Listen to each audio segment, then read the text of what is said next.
샬롬, 간밤에 평안히 주무셨는지요? 뚝 떨어진 수은주로 인하여 이제 겨울이 곧 찾아올 듯한 그러한 날씨 가운데 건강 잘 챙기시길 바랍니다. 이렇게 아침에 눈을 떠서 함께 시편을 통해 은혜를 나누는 것이 참으로 기적이요 은혜입니다. 오늘 함께 은혜를 나눌 시편 77편은 고난의 밤에 부르는 노래라는 부제가 담겨져 있습니다.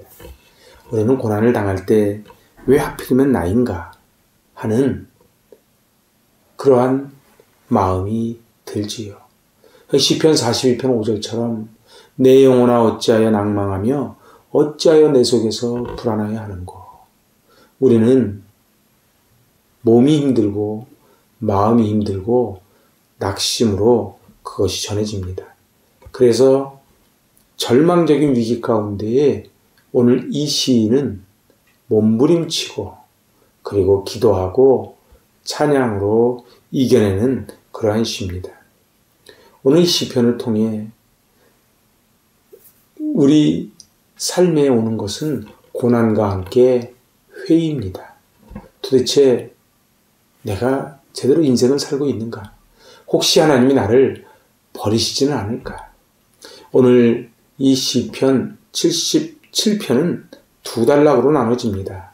첫 번째 1절에서 9절은 이제 극심한 고통으로 인하여 하나님께 드리는 비탄시이고, 이제 두 번째 단락 10절에서 20절은 그 고난 가운데 하나님 앞에 찬양하는, 그래서 전반부는 비탄시, 후반부는 찬양시 이렇게 구별이 됩니다. 오늘은 1절에서 9절까지 그 비탄시 첫 번째 단락으로 함께 은혜를 나누고자 합니다. 오늘 1절입니다. 내가 내 음성으로 하나님께 부르짖으리니 내 음성으로 하나님께 부르짖으면 내게 귀를 기울이시리로다. 이걸 히브리어 어순으로 그대로 번역을 해보면 내 음성으로 하나님께, 그리고 내가 내 음성으로 하나님께 부르짖으니라. 그러니까 1절부터 자기의 음성으로 부르짖는 기도의 모습을 반복적으로 제시합니다. 그리고 문법적으로 연장형을 사용합니다. 바로 애절한 마음과 진솔한 기도의 모습을 나타내지요. 그래서 1절 하반절에 뭐라고 그럽니까? 내게 귀를 기울이시리로다. 확신의 완료형을 씁니다. 단순한 기도가 아닙니다. 우린 여기까지 기도를 했지만 하나님이 응답하지 않으세요. 하지만 나는 끝까지 끈질기게 기도하겠습니다. 부스럭이라도 좋다 했던 수로보니게 여인과 같은 믿음으로 기도를 합니다. 그래서 오늘 2절입니다. 나의 환난 날에 내가 주를 찾았으며 밤에는 내 손을 들고 거두지 아니하였나니 내 영혼이 위로받기를 거절하였도다.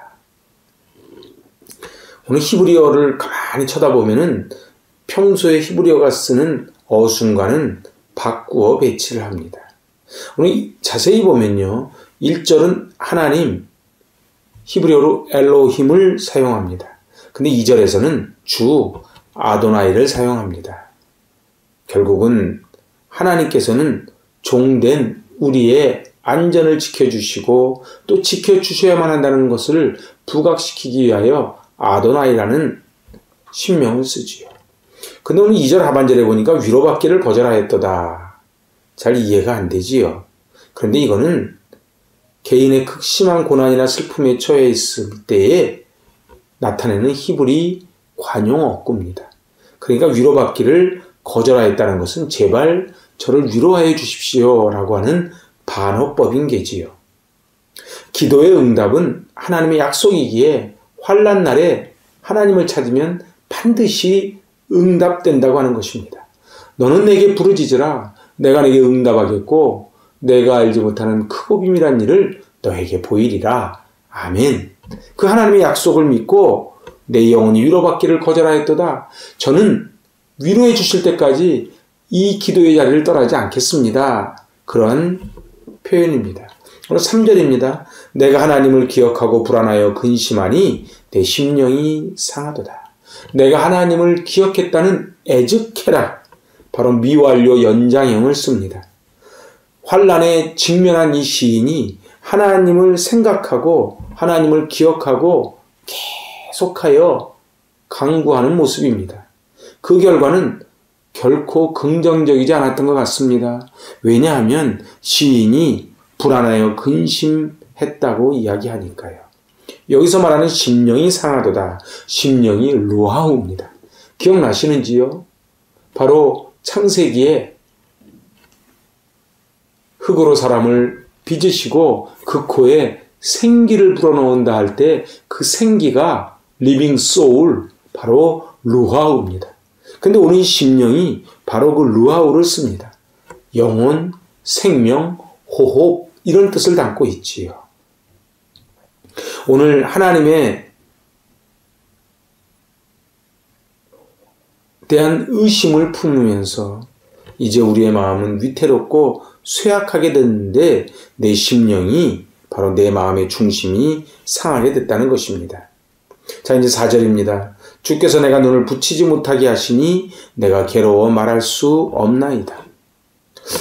이것을 표준세 번역으로 보면 조금 더 와닿습니다. 주님께서 나를 뜬 눈으로 밤을 지새우게 하시니 내가 지쳐서 말할 힘도 없습니다. 불면증에 걸린 거예요. 왜요?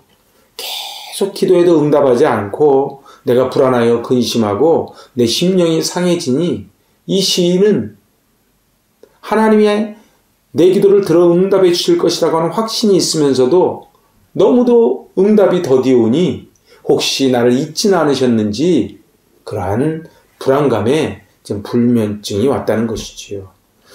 내가 눈을 붙이지 못하게 하시니 이걸 히브리 원어적으로 하면 주께서 나의 눈에 눈꺼풀을 붙잡고 계신다 이런 뜻입니다. 그렇습니다. 우리가 잠자는 것도요. 하나님이 우리의 눈꺼풀을 놔주시고 눈을 감겨주셔야 우리가 잠을 잡니다. 그래서 하나님께서 사랑하시는 자에게 잠을 주신다 표현합니다. 내가 피곤하다고 자는 것이 아니지요. 너무 근심이 크면은 하나님이 우리의 눈꺼풀을 붙잡고 계셔서 우리가 잠을 잘 수 없는 거예요.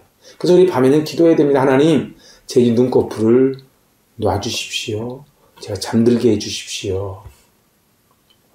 내가 이제 지쳐서 말할 힘도 없습니다. 내가 괴로워 말할 수 없나이다. 이것이 표준세 번역, 내가 지쳐서 말할 힘도 없습니다. 그래서 괴롭다고 하는 팜이라고 하는 히브리어를 씁니다. 이것은 가슴을 치는, 너무 답답하여 가슴을 치는 것을 묘사하는 것이 팜입니다. 그러니까 너무 괴롭고 그래서 가슴을 막 치는, 그래서 이제는 너무 지쳐서 말할 힘도 없고 밤에 잠도 못 이루는 이러한 극심한 고통 가운데 있는 것이지요. 오늘 성경에 보면은 이 단잠을 잔다는 것은 하나님의 축복입니다. 날마다 단잠을 자고 아침에 새로운 마음으로 회복된 모습으로 일어난다는 것이 얼마나 감사한지요. 그래서 5절은 이렇게 말합니다. 내가 옛날 곧 지나간 세월을 생각하였사오며 이제 과거 하나님이 나에게 베풀어 주신 은혜를 생각하는 거예요. 우리가 살다 보면 늘 좋을 수 없지요. 힘들고 어려울 때 그것을 빨리 회복하는 제일 좋은 방법이 뭡니까? 과거에 하나님이 나에게 부어주신 한량없는 은혜를 생각하는 거예요. 그럼 감사하는 것이지요. 그래서 오프라 윈프리처럼 감사일기를 쓰는 것입니다. 감사를 하면요, 사단이 다 물러가고 성령이 가득가득 임하게 될 줄로 믿습니다. 이제 6절입니다. 밤에 부른 노래를 내가 기억하여 내 심령으로 내가 내 마음으로 간구하기를 주께서 영원히 버리실까? 다시는 은혜를 베풀지 아니하실까? 걱정을 하는 거예요. 이제 거듭된 의문문 형식을 취합니다. 6절에서 9절. 그러면서 자기 내면에 자리한 갈등을 이제 표현합니다. 6절에서 밤에 부른 노래, 밤은 고난의 현장을 말하지요. 그래서 주로 밤이 더 아픕니다. 그 나쁜 것도 주로 밤에 이루어집니다. 근데 고난의 현장에 하나님이 찾아오셔서 내가 노래했던 그것을 기억하는 거예요. 사단은 우리가 공경에 처했을 때 우리를 하나님에 대한 신뢰를 자꾸 의심을 품게 만듭니다. 정말 하나님은 나를 사랑하실까? 하나님이 정말 살아계신 건 맞나? 하나님이 내 길을 인도하시나? 그래서 아까 제가 서두에 말씀드렸지요. 시편 77편에 고난이 왔을 때 꼭 따라오는 게 뭐라고요? 회의. 그래서 그는 자기의 범민들을 독백하는 거예요. 그래서 오늘 7절에서 뭐라 그럽니까? 주께서 영원히 버리실까? 다시는 은혜를 베풀지 아니하실까? 버리실까? 자나흐는 불쾌하여 썩어 버리는 것, 거절하는 것. 그러니까는 하나님이 나를 불쾌하게 생각하시고 나를 썩어서 음식 버리듯이 나를 혹시 버리지는 아니하실까 하는 걱정에 담겨있는 히브리 단어가 자나흐입니다. 주께서 나를 버리실까? 어떻게 버려? 영원히 버리실까? 다시는 은혜를 베풀지 아니하실까? 계속 역설법을 씁니다. 하나님께서 은혜를 꼭 베풀어 주실 것을 간절히 기도하는 마음으로 하나님이 나를 영원히 잊으셨을까? 버리실까? 하나님이 은혜를 베풀어 주실까? 아니라는 거예요. 그래서 8절에 뭐라 그럽니까? 그의 인자하심은 영원히 끝났는가? 그건 가로 열고 주의 인자하심 헤세드는 영원합니다. 그런 얘기지요. 그의 약속하심도 영구히 폐하였는가? 가로 열고 절대로 상한 갈대를 꺾지 아니하시고 꺼져가는 등불을 끄지 아니하신 하나님은 그 약속은 절대로 폐하심이 없이 반드시 지키고 나를 보호해 주신다는 그 고백을 담고 있는 것입니다. 계속해서 반어법을 씁니다. 오늘 마지막 9절입니다. 하나님이 그가 베푸실 은혜를 잊으셨는가? 노하심으로 그가 베푸실 긍휼을 그치셨는가? 하였나이다. 셀라. 그러고서는 잠깐 숨을 돌리는 것이지요. 노하심으로 이 히브리어가 참 재밌습니다. 바로 빼아프. 어떻게 우리 화가 나면 어떻습니까? 이 콧구멍이 넓어지지요. 이 빼아프라는 단어는 콧구멍이 팽창되고 넓어지고 그래서 여기서 콧김이 왔다 갔다 하는 모습을 그리는 단어가 빼아프입니다. 그러니까 하나님이 노하심으로 하나님이 베풀어 주시기로 약속했던 그 긍휼을 잊어버리셨는가? 은혜를 잊어버리셨는가? 하나님께서 당신의 창고에 모아 들이시고 닫아버리시고 더 이상 긍휼을 베풀지 않는 암울한 현실을 설명하는 거예요. 그래서 이 그치셨는가? 바로 문을 닫는 데 쓰는 단어거든요. 그러니까 하나님이 긍휼을 더 이상 탁 닫아버리고 더 이상은 긍휼을 베풀지 아니하시지는 않을까? 하나님이 나를 잊지는 아니하실까? 하나님이 노하셔서 이 콧구멍이 커져서 콧김을 내듯이 하나님이 나에게 화를 내지는 아니하실까? 사실은 이 시인의 고백처럼 우리 인간의 한계가 그렇습니다. 어느 때는 하나님이 나랑 늘 함께 하셔서 천군 만마를 얻은 것 같아서 뭐든지 할 수 있는 것 같은 그러한 마하나임 하나님의 군대로 달려나갈 때도 있지만 갑자기 로뎀나무 밑에 있던 엘리야처럼 의기소침해서 그 이세벨의 한마디 때문에 죽기를 청했던 그 엘리야의 모습으로 우리가 넘어지고 쓰러지지 않습니까? 근데 우리가 꼭 알아야 될 사실은 하나님에 대한 의심은 사단이 우리에게 주는 마음이라는 거예요. 자꾸 하나님과 멀리하게 되고 이 마음 속에 회의가 드는 것이지요. 다윗이 공공에 처했을 때에 대적들은 말합니다. 하나님이 어디 있느냐? 하나님이 살아계시면 너를 그렇게 버려놓겠느냐? 네가 그렇게 찾는 하나님이 너를 버렸다는 것이지요. 그래서 다윗은 뼈를 찌르는 칼과 같이 자기의 마음이 상해졌다. 하지만 다윗의 위대함이 뭡니까? 시편 42편 11절입니다. 내 영혼아 내가 어찌하여 낙심하며 어찌하여 내 속에서 불안하여 하는고?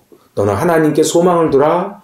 너는 그가 나타나 도우심으로 말미암아 내 하나님을 여전히 찬송하리로다. 아멘.